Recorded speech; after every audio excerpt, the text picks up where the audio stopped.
Eto nga naman yung mangga. Ang liit-liit pa lang pero marami na siyang bunga.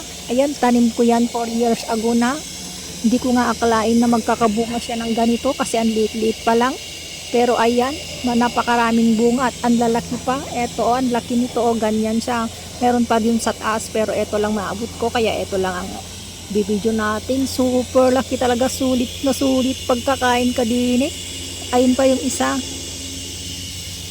Grabe, ang dami-dami.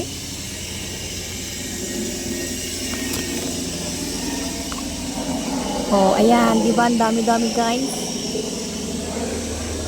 Sobrang saya ko kasi nagkabunga siya ng ganyan.